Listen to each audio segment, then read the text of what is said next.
जो अभी जीवित नहीं है हमारे बीच में, माननीय पूर्व राष्ट्रपति डॉक्टर अब्दुल कलाम साहब, जिनकी प्रेरणा ने मुझे आगे बढ़ाया और हमारी कोशिश हुई कि मैं अपने राज्य के, अपने गांव के, अपने जिलों के और देश के उन बच्चों को वो सुविधा उपलब्ध कराएं जिसके तहत उनकी निर्धनता उनकी मजबूरी नहीं बने, उनकी निर्धनता उनकी कमजोरी नहीं बने। सबसे पहले मैं उनका नमन करूंगा माननीय कलाम साहब का, उसके बाद परम आदरणीय मुख्य अतिथि सैयद नियाज अहमद सैयद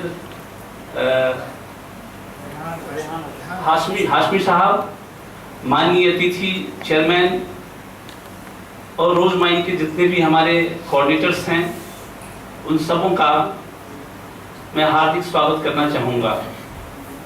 यह जो कार्यक्रम आयोजित किया जा रहा है, ये हमारे परिवार का उत्सव है।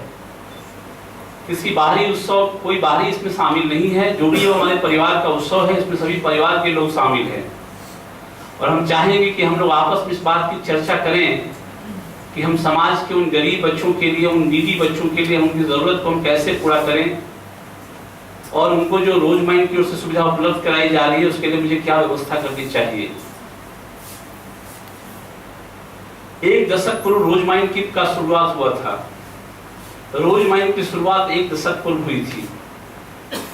इस शुरुआत, संस्था की शुरुआत होने के साथ एक इंसान ने इसकी शुरुआत की थी।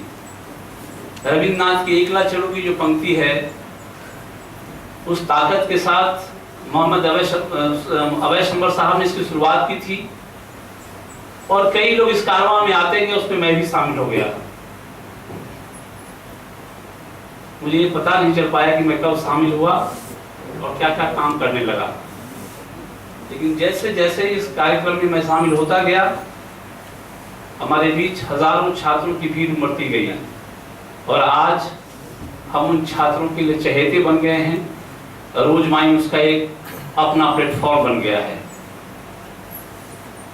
हम सभी आज यहाँ एकत्रित हुए हैं और इस बात की साक्षी हैं कि हमने जो सुविधाएं प्रदान की है उसका मकसद क्या है। कहते हैं कि अगर आप कोई भी प्लानिंग करते हैं एक साल के लिए, if you are planning for a year,